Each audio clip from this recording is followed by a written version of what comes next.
So, when is enough enough? And what do you do when enough is enough? When I was in graduate school in a major city in a certain country to the south of us, LaDonna was working as a nurse on an intravenous therapy team in a very large hospital. One Sunday morning, she arrived at work for her 7 o'clock shift, and she immediately got a message, stat, like now, to go to one of the multiple ICU units to start an IV. She entered the room to see 3 people, a patient, a nurse, and a police officer. Her disciplined focus was the patient, who was a gunshot victim, shot in the leg, his kneecap blown up. As she was doing her job, she got the story of what happened. In the middle of her task, she got another message, stat, from another ICU on a totally different floor. She got to the room, and as she entered the room, she saw 3 people. A patient, a nurse, and a police officer. It was like, hold it. Wasn't that the last room? No, it's this room. The patient was a guy with his eye blown out by a gunshot wound, and as she was doing her job, she heard the story of what happened. The same story from literally the other side of the fence. 2 neighbors who had never had much use for each other, but had never worked it out or tried to work things out, and the one neighbor had decided 6 o'clock Sunday morning was a really good time to mow his lawn. The other neighbor decided enough was enough. He got out of bed, went outside, and said, "You can't mow your lawn this early Sunday morning." The guy with the lawnmower said, "Oh yeah, watch me." The guy who'd had enough turned around, stomped back into his house, and the guy mowing his lawn knew exactly what that must mean, and he too went back into his house. They both came back out and shot each other. Unbelievable. Or is it? Several years before that, I was working with a man I highly respected and still do today as a Christian leader. I knew he was under tremendous pressure, just keep focusing on the big picture, the goal, being a servant. He pressed on tirelessly, faithfully, and from what I could see, joyfully and gracefully. Working with him was a privilege. It was exhilarating. It was hard work, but it was inspiring work. I loved that man. And then one day, in a very public context, spontaneously and surprisingly, he just reacted to something that in the big picture was a little thing, but it tipped him over the edge, and he took out his frustrations publicly over a minor issue in an uncharacteristically harsh way on someone who was not really the problem. And in my 23-year-old mind, it was like, where did that come from? He had reached his enough is enough moment. Things had built up to the point where a minor issue led to a major explosion, a tipping point. 60 seconds that signaled the beginning of the end for him in that environment. We're back today looking at the impact and the life of King David, the man chosen by God because he was a man after God's own heart.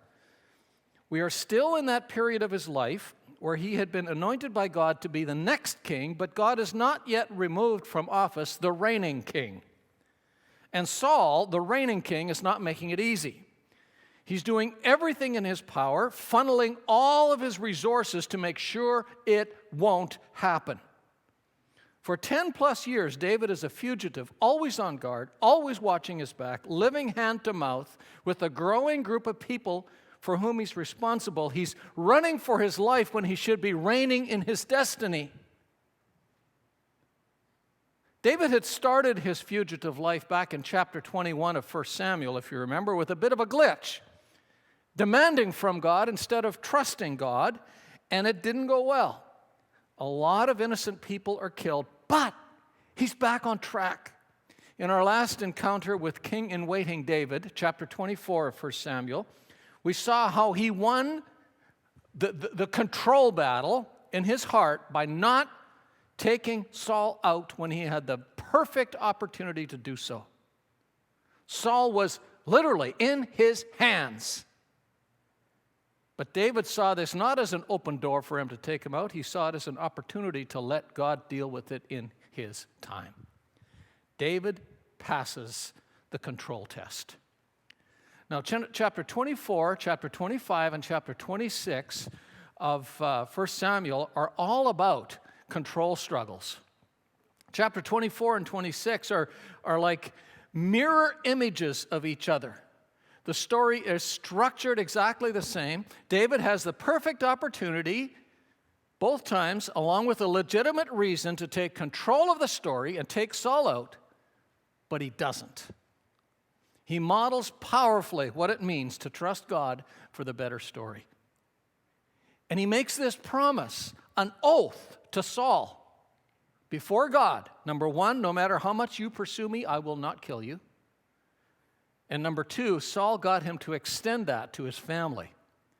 You see, one of the common ways kings of the day secured their throne when they got it was to knock off anyone from the former king's court and family who might challenge you to the throne. David gives himself, setting the Lord always before him. He gives himself to living by a higher standard than returning evil for evil and taking his own story into his own hands. What a guy. But sandwiched in between chapter 24 and chapter 26 is chapter 25, another situation in which David is tempted to take control, not with Saul, although we're led to believe in this chapter, as we'll see, that Saul's still very much in David's head and in the story, but with a minor player, a nobody really, that David reaches his enough is enough moment and he loses it. He fails in this opportunity to trust God for the better story when enough is enough.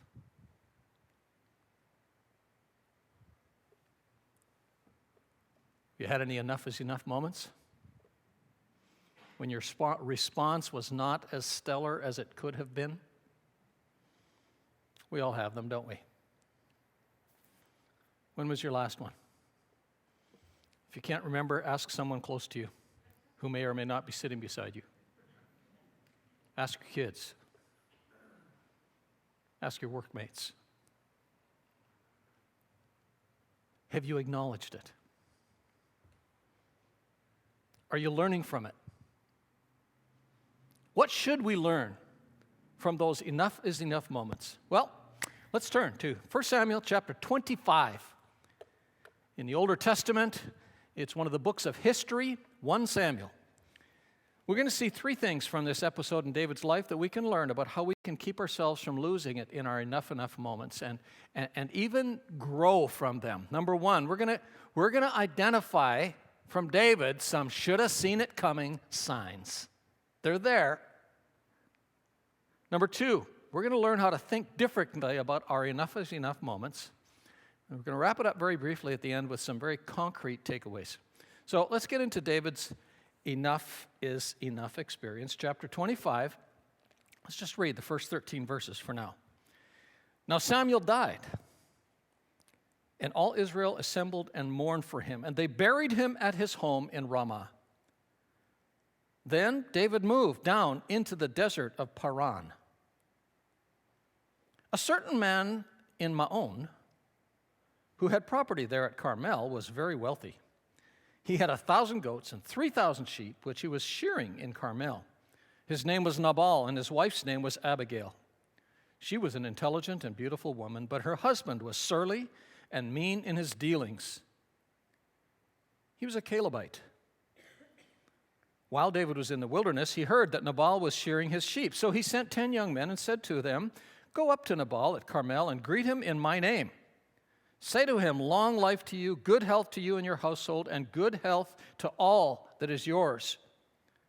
Now I hear that it is sheep shearing time. When your shepherds were with us, we did not mistreat them, and the whole time they were at Carmel, nothing of theirs was missing. Ask your own servants, and they will tell you. Therefore, be favorable toward my men, since we come at a festive time. Please give your servants and your son David whatever you can find for them." When David's men arrived, they gave Nabal this message in David's name. And they waited. Nabal answered David's servants, "Who is this David? Who is this son of Jesse? Many servants are breaking away from their masters these days. Why should I take my bread and water and the meat I have slaughtered for my shearers and give it to men coming from who knows where?" David's men turned around and went back. When they arrived, they reported every word. David said to his men, "Enough is enough. Each of you strap on your sword." So they did, and David strapped on his as well. About 400 men went up with David, while 200 stayed with the supplies. So what in the world has happened to the David who's trusting God for the better story? Well, the way this event is introduced, we're given some very obvious cues as to what happened. Some should have seen it coming signs. I'm sure there are more, but we're just going to look at 6 of them that leap out at us. First of all, let's think about how this last scene ended, the previous scene, chapter 24. The way this event, David has just pulled off this huge win. Not a military win, but a win in his own growth journey with God. He's put wheels under that "I have set the Lord always before me" commitment of his life by saying that he's going to trust God for the better story rather than taking control of his story, taking vengeance into his own hands. Now, there's a lot of emotional investment and energy in that commitment. It's a high. It's a spiritual high. It's an emotional high. But the natural course of life is what goes up must come down. A high is very often followed by a low. It just happens. It's the curse of being a passionate person, right? David's trust in God regarding Saul is unbelievable, but he gets tripped up by a fool. That's what Nabal's name means. Fool. Sometimes when we win a big battle, when in some way life elevates us, we become proud of our growth, we become complacent, and we let our guard down a little bit, right? And where do we do it most often? At home. With the people we're most comfortable with, we can trust them most. What goes up will come down. Now, David hasn't just experienced a big win. There's more. And it tells us very clearly in chapter 25, verse 1, that there's more. David has not just experienced a big win, he has experienced some huge losses. Chapter 25, verse 1, "Now Samuel died, and all Israel assembled and mourned for him. And I will tell you that nobody mourned more than David." Samuel, God's prophet who had anointed David, God's prophet who had told Saul that it was over and confronted Saul when he wasn't following God, God's prophet who had reminded David of God's truth, his sovereignty, his promises. Apart from Saul and David, it could be argued that it's above Saul and David. Samuel is the most significant player on Israel's stage at this time. What are these books of the history of Israel called? The books of Samuel. He is the foundation underneath both Saul's and David's kingdom. Samuel was the real-life symbol, the representative of God's sovereign leadership over his people. Samuel was the last of that group of people that were called the judges. Samuel had a reputation for wisdom in settling disputes and setting direction. Samuel was a priest who interceded with God on behalf of people. Samuel was a prophet. He had not only anointed both Saul and David, he had counseled them and confronted them. And Samuel was even a military leader who showed how to let God lead in battle. In more ways than we can imagine, Samuel was David's rock. He knew that Samuel was one of the few men who had the wisdom and the guts to speak God's truth to power, both to Saul and to him. And for David, because he's a man after God's own heart, Samuel gave him security. Although it doesn't seem like Samuel and David were in close contact at this point, Samuel's loss was a significant blow. In David's mind, Samuel is foundational to him getting the kingdom. Samuel is gone.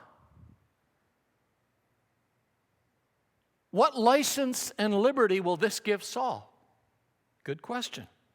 Who will speak truth to power now? And now that Samuel's gone, who's going to help me keep my head and my heart on track? But it's not just Samuel. The loss of Samuel is right on the heels of what? Jonathan. Jonathan, Saul's son, the one friend of David who strengthened his hand in God, is no longer in the picture. When I was 30 years old, my father died very suddenly and unexpectedly. I'd been on my own for a decade, happily married now. We were making our own decisions. I was becoming a young leader in my own right. I was not that terribly close to my father, but I had a high respect for his wisdom. And when he was gone, for months, I had this feeling that no one was on the road ahead of me. That the one on the road ahead of me who had been blazing the trail for me, whose footsteps I was following in ways I wasn't even consciously aware, was gone. And I was now the lead in this journey in a new kind of way. There was no longer a trail to follow. And as I was processing that one day, I was surprised by how disorienting that was for me. That's what David's experiencing. And that's not all. The last part of verse 1, David has just made another start-from-scratch move, another pivot down, deeper into the desert. Then David moved down into the desert of Paran. One more time, starting all over again, not just for himself, but for his now growing family and the team that is coming around him. Can you see how things are starting to pile up? And how that must be taking a toll on David physically, mentally, emotionally, in ways he might not even have been fully aware of. How close to the edge he must be. But he's not there yet. David is not one who believes that trusting God for the better story means just sitting around and waiting. He finds a way to make himself useful in the time of waiting. He sees the opportunity in this situation. For months now, it's less than a year, but more than a season, David has been doing whatever he can to add value in his environment, to serve people in whatever ways possible, and to do some team building and training for the band that has gathered around him. This rough, rugged, out-of-the-way country was not just a great hiding place for David. There was no shortage of bandits who preyed on travelers, who swept in and looted settlers who were making something out of this rugged land. These settlers and travelers were like the Philistines that we saw back in chapter 23, who would raid the harvested grain from the threshing floors at night outside the city of Keilah. These bandits would do the same thing for those who had sheep. Let the ranchers raise them and ready them and then swoop in and rip them off. David the shepherd, now the brave warrior, sees this opportunity to keep his men busy and useful and developing while he waits for God's better story. And he assigns these men, as they're moving around, to patrol and protect the landowners in the area. At the same time, he's building relational capital in this out-of-the-way area for when he gets the throne. He's not just sitting around waiting, he's working while he waits. And he's doing so not in self-centered ways, but in ways that are useful for other people. But there comes a point when supplies are getting low, winter's coming, Once again, the pressure builds up to care for his family and his team. And then one day, he sees a ray of hope, an opportunity to cash in on some relational equity he's built. It's sheep shearing time, which was also fiscal year-end time.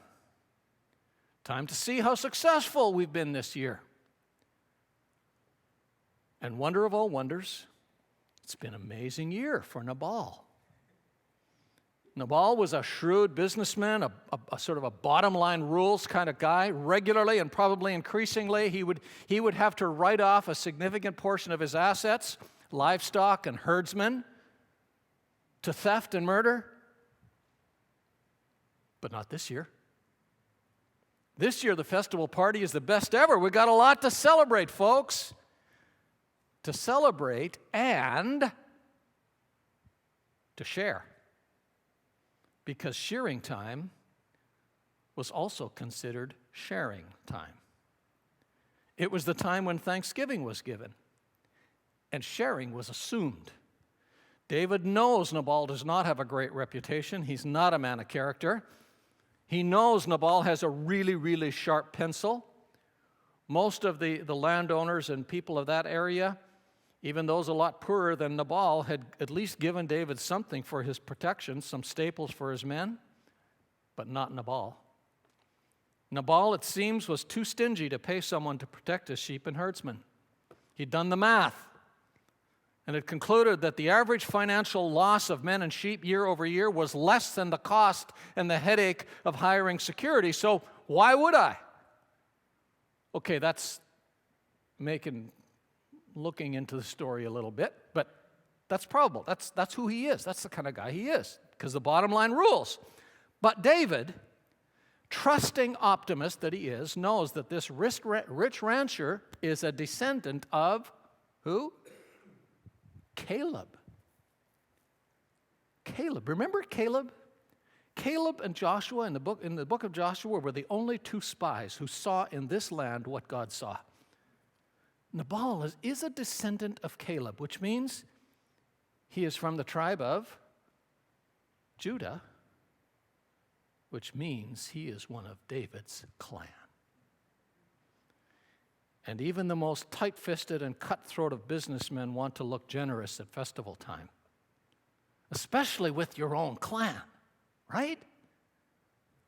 On top of that, both according to the law of God's people, but also according to the hospitality customs of many of the cultures of that time, the social contract required that Nabal share, especially with someone who has been part of his success.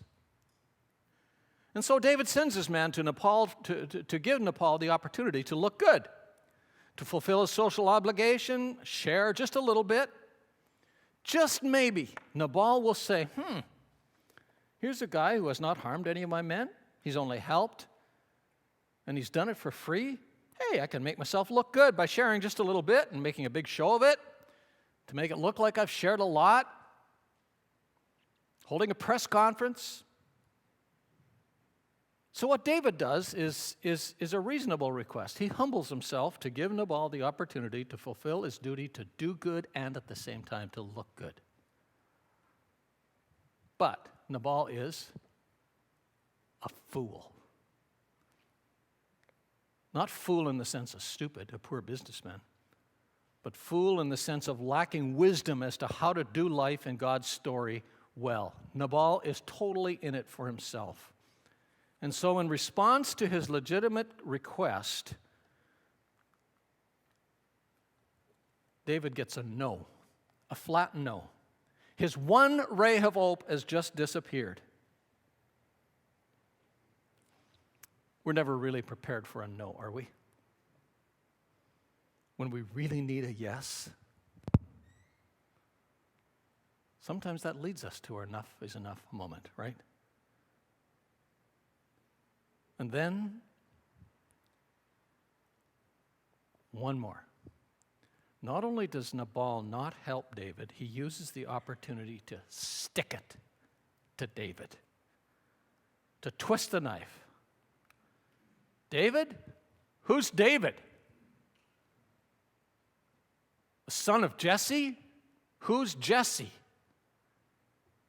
Your dad was a nobody, and a son of a nobody is just a double nobody. For David, it's like this is personal. A public, personal put down. By the way, what does that mean when we say this is personal? What it means is my ego is bruised, right? Which should be a huge warning sign. When that thought comes into your minds, this is personal. When those words come out of your mouth, it's like big flag. But this phrase, son of Jesse, was even more than that. We've heard that phrase before in David's story, haven't we? That phrase, son of Jesse, was the favorite put down by Saul of David, which in David's mind puts Saul right there again. In Nabal, David sees Saul, but it's even more than that. Nabal says it flat out, a direct, unfair, taking sides accusation. Many servants are breaking away from their masters these days. Who is David? He knows exactly who David is. And can you see what a twist in the knife wound statement that is? David, you may think you're God's anointed, but you're just a rebellious servant in it for yourself. He's also tipping his hand, by the way. David, don't you even try and do anything because I am part of Team Saul. You think I'm going to help you? Nabal not only attacked David at his most vulnerable place, he has thrown down the gauntlet. For David, this is the last straw. Instead of seeing this as the biggest red flag, David just sees red. Enough is enough. So let's move on to David's enough is enough reaction. In verse 13, we see his enough is enough reaction. We're going to read it from the ESV because I'll tell you why in a moment. And David said to his men, every man strap on his sword. And every man of them strapped on his sword. David also strapped on his sword. David no longer even seems to be thinking about what he's saying. Has someone ever said to you, just listen to yourself? Can you hear what you're saying? Right? That's what the narrator of this story wants us to be asking David, because in this verse, in some of our English translations, we can't see it because it doesn't quite come out so smoothly. But in this translation, we see it because three times, the narrator uses the word sword. It's like hint, hint, hint. What had David said to Goliath? This day the Lord will deliver you into my hands, and the whole world will know there's a God in Israel, and all those gathered here will know that it is not by sword and spear that the Lord saves, but the battle is the Lord's, and he will give all of you into our hands. By repeatedly mentioning sword, the narrator wants us to ask, is there not something wrong with this picture? What I'd like to know is why not even one of David's men said to him, David, remember your own words to Goliath? How does this fit? Remember what you just didn't do and wouldn't let us do to Saul? How does this fit? I know Nabal is accusing you of being a nobody, but that's because he's just a mini Saul, a lower than Saul's Saul. David, should we not think this through a little bit more? Let's pause right there and point out to ourselves what our enough is enough moment really is. how we need to see our enough is enough moments. Because we have decided enough is enough, what happens is we justify them as our tipping point, right? But what they really are is our tripping point.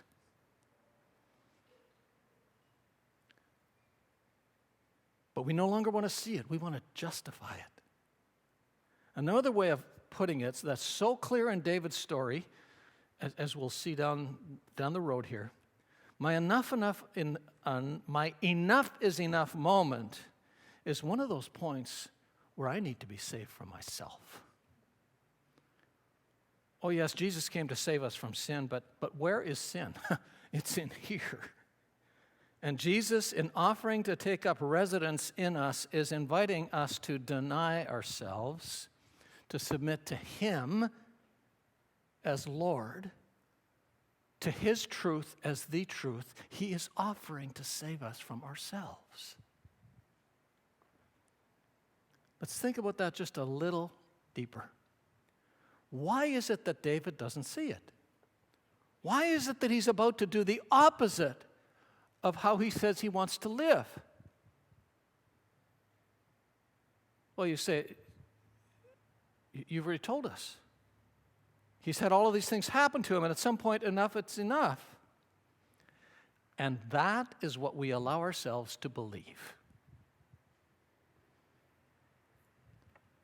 Yes, it feels like enough is enough, but it only becomes our tripping point when we see what has happened to us, one thing on top of another, when we begin to believe that we can explain it, or that if we can explain it, we can excuse it.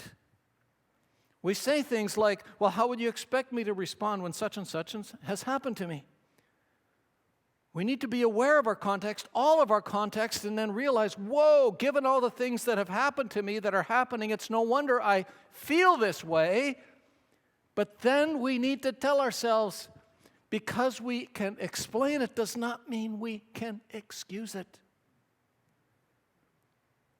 When we're trusting Jesus for the better story, feeling this way does not have to lead to reacting that way or choosing that way. It's when we stop excusing, justifying ourselves, that we begin to see our enough is enough moment as the place where we can once again trust God for the better story. Remember those 5 life processes we've talked about a couple of times through this series, the journey that we often go through when we process life as it happens to us and how we respond to it? You know, we first react, and then we give up. And then at some point we start reflecting, and then we release it to God, or we release it in terms of forgiving others or whatever, and then we can begin rebuilding. What would happen if I used that enough is enough moment to discipline myself to reflect first? Before I react, when the urge to react comes up, when it feels like the bubble's going to burst and we can't stop ourselves from saying something, doing something, before I just resign and give up and say what's on my mind and do what my anger and frustration and desperation makes me feel like doing, what if we trained our mind to reflect sooner? We can do that, you know. Just rehearse in our mind, put on the table in conscious awareness the multiple things that are putting us at that tripping point. Put them out there. And then rather than using it as an excuse or rationalization for reacting, we said, you know what, I need to think through it a little bit more how this might fit in to trusting Jesus for the better story. Can you imagine how much pain we'd save ourselves and others if we just got into our heads that one line? Just because I can explain why I did it, what brought it on, doesn't mean I can excuse it. The closer we get to our tripping point, the more methodical and reflective we need to be. What would happen if we did that? Well, we could eliminate a couple of those steps. By God's grace, we can begin to realize, hey, I just missed 2 whole steps. I don't have to react.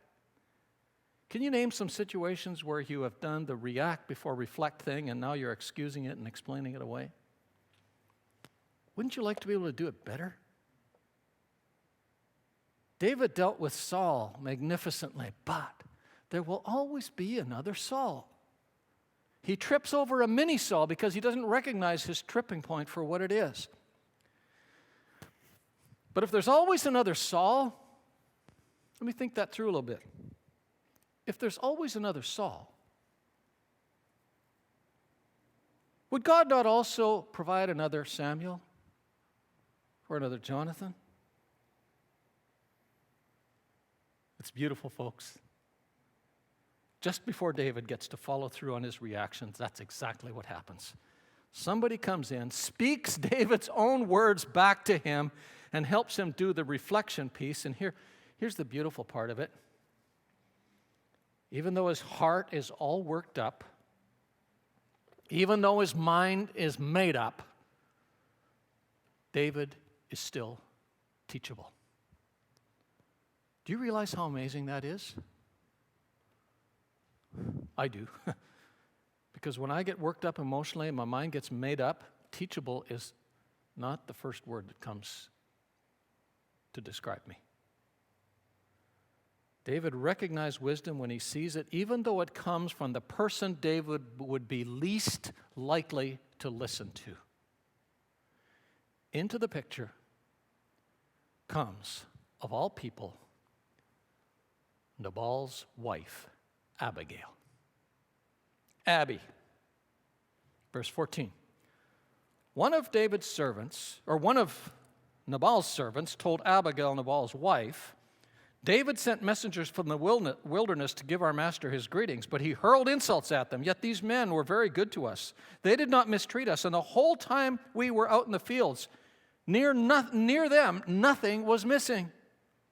Night and day, they were a wall around us the whole time we were herding our sheep near them. Now think it over and see what you can do, because disaster is hanging over our master and his whole household, which would include you. He is such a wicked man that no one can talk to him. We can't get through to him. He's not listening to us. He's your husband. Is there anything you can do? Because if you can't, we're all going down, including you. Now that's a lot of pressure. But this is Abby's Esther moment. Maybe you were born for such a time as this. And Abby steps up and takes charge. Verse 18, Abigail acted quickly.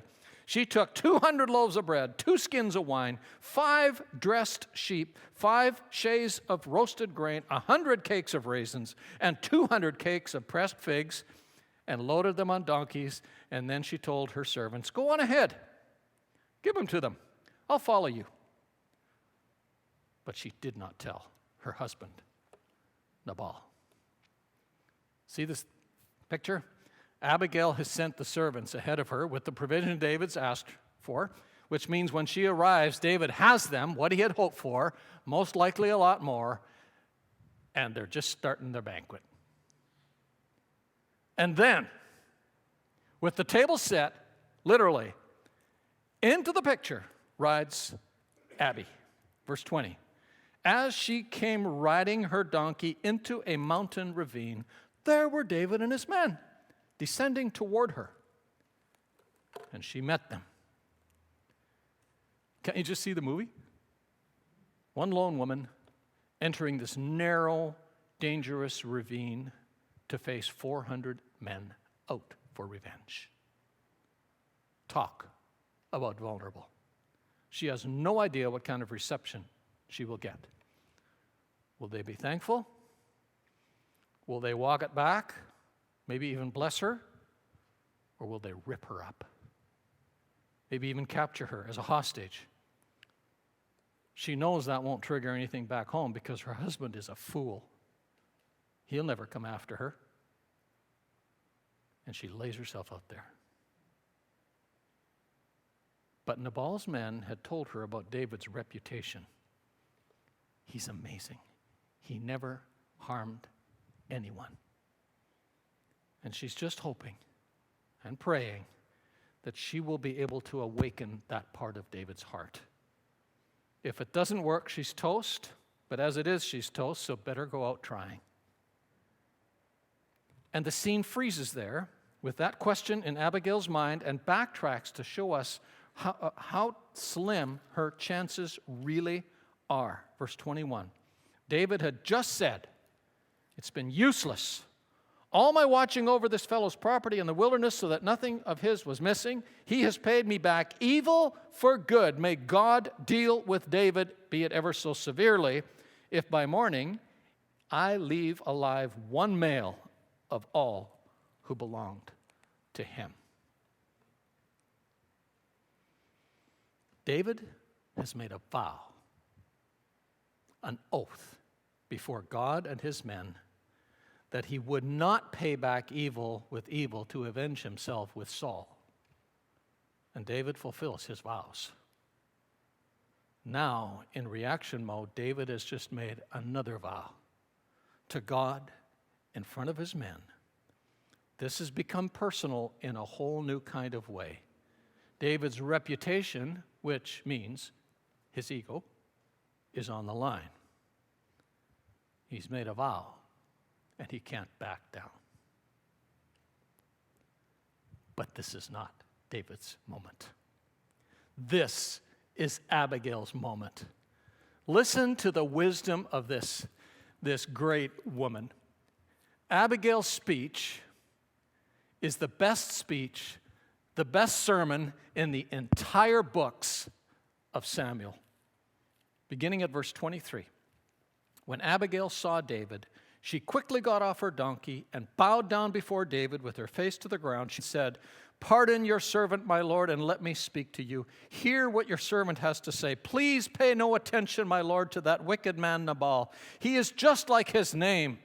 His name means fool, and folly goes with him. And as for me, your servant, I did not see the men my lord sent.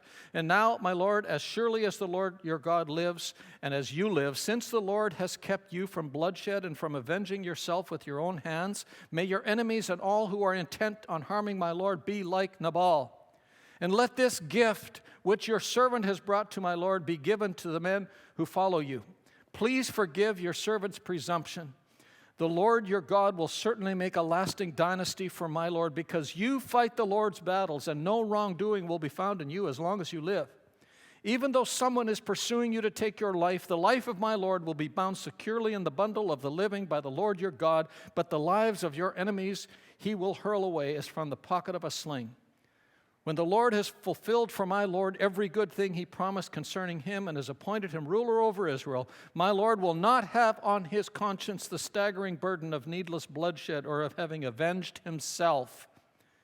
And when the Lord your God has brought my Lord success, remember your servant." Wow. Let's just quickly summarize what she says to David. Basically, she says to him, David, remember what God's promised to you. He'll make your name and your family great. You have shown us all how to trust God and to protect and provide. How does this fit with that? And David, you're developing a good reputation most of us admire. You fight God's battles and let God fight your battles. How does this show that? David, do you really want this on your resume? Do you not want to look back and say, no evil was found in me all of my days? You don't really want this on your conscience when you get to the throne, David. Play this out. And then, not on behalf of her husband, but instead of her foolish husband, Abigail asks for forgiveness. She takes responsibility. Abigail is doing for David what David did for his men with Saul. She's helping David see what it means to trust God for the better story. If I could paraphrase in one line what Abigail is so powerfully appealing David to see is this. David, enough is enough does not have to be your tripping point if you see it as your be better in Jesus moment. There are several lines that seem to be used a lot today that I've come to, well, detest may be too strong, but not by much. How do we excuse ourselves? We say, well, that really was not who I am. Yes, it is who you are, but it doesn't have to be. How do we say it? We say, we are better than this. Well, no, what we've done shows we are not better than this, but we don't have to be that way if we are more aware of the things that might be building up to a tripping point, and if we can see this as our be better in Jesus moment. What if we looked at our context not as an excuse, but as a warning? What if when we got to our weak point, which is our enough is enough point, that's where our weakness shows, and that's what we say, right? You got me at a weak moment. What if we looked at it like Paul does with what is a persistent and seemingly permanent part of his context that wears him down? 2 Corinthians chapter 12. And almost wears him out. 3 times I pleaded with the Lord to take it away from me. But he said to me, my grace is enough. Because my power is perfected at your weakest point, at your enough is enough moment. Therefore, I will boast all the more gladly about my weaknesses, so that Christ's power may rest on me. That is why, for Christ's sake, I delight in my weakness, in insults, in hardships, in persecutions, in difficulties, all of which can become enough and is enough moments, because when I am weak, then in Jesus, I'm strong. Enough is enough does not have to become my tripping point when I see that right at that point, my point of weakness is the place where Jesus is there to show his strength. Enough is enough does not have to be my tripping point if I see it as my be better in Jesus moment. You see, Jesus came to die for me, not just to forgive me for the times I realize I blew it, but to save me from myself by living in me so that nothing can keep anything from being a be better in Jesus moment. David is saved from following through on his reaction by being led to reflect on and think about the better story, the bigger story God has for him, by Abigail. As the story wraps up, God takes care of Nabal. David sees he so much needs the wisdom of Abigail, marries her, which is a bit of a complicated thing we won't get into today. But let's wrap it up with some reflect questions this story might be inviting us to ask ourselves really quickly. Number 1, is there any way in which I'm using my situation as an excuse for a less than stellar reaction?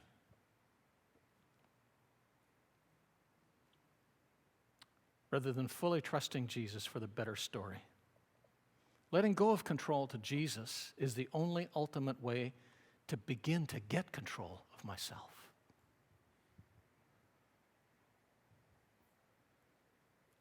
Number 2, is there someone I need to apologize to because I've made them the whipping post in my enough is enough struggle?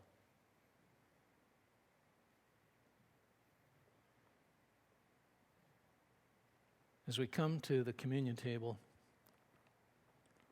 we're told to examine ourselves. Maybe that's one thing some of us need to examine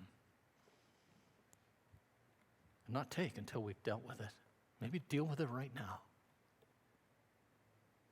Number 3, is there someone I need to thank for being an Abigail, or at least trying to be an Abigail in my life? I've blown them off. I've turned them away. But it was someone who didn't just buy your explanations, your excuses, and who invited or challenged you to make a tripping point, a be better in Jesus moment. Would you go to them and tell them you need them and appreciate them? Because the chance is they won't do it again unless you do. And you do need them.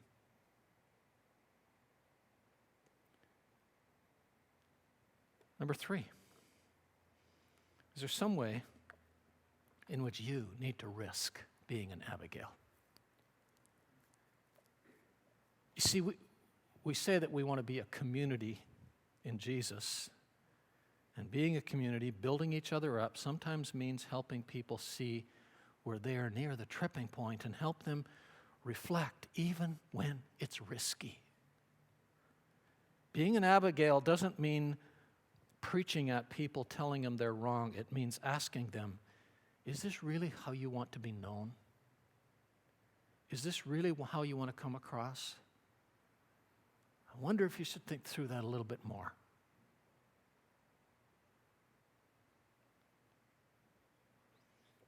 And finally, is there some way I need to, or that God might be inviting me to make my enough is enough moment right now?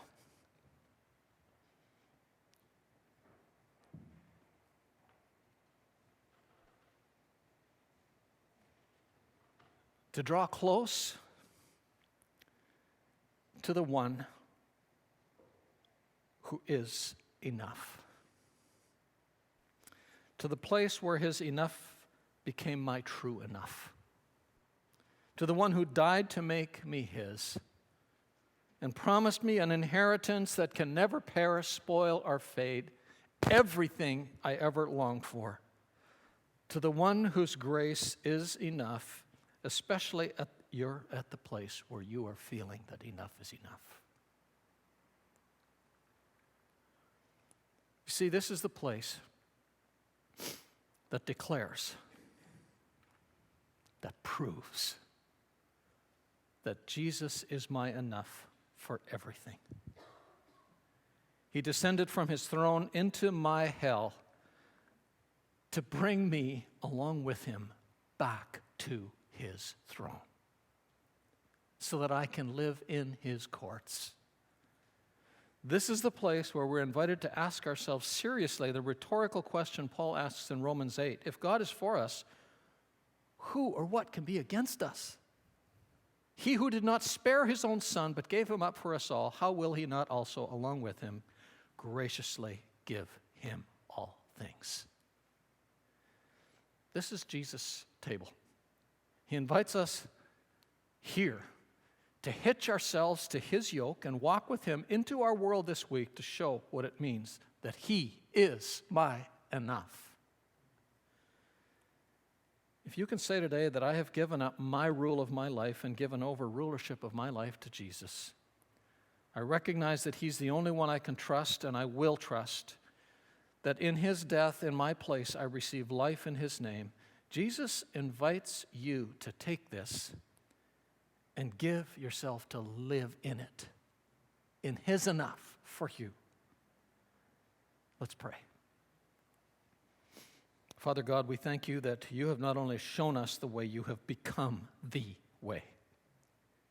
You have identified with our struggles, carried our sin and our shame, defeating everything against us. And Father, as we take in these tangible symbols of your death for us and your victory in us, I pray that you will help us see again, perhaps in a new and powerful way, that the one enough, that is always enough, is the grace of our Lord Jesus Christ. Although he had everything, gave up everything for our sake so that in you we could have everything. We confess that when we react so quickly with an enough is enough attitude, we're actually declaring that you are not enough for us. Thank you for Jesus for today inviting us back, for lifting us up, for empowering us for life by what you did on your cross for us.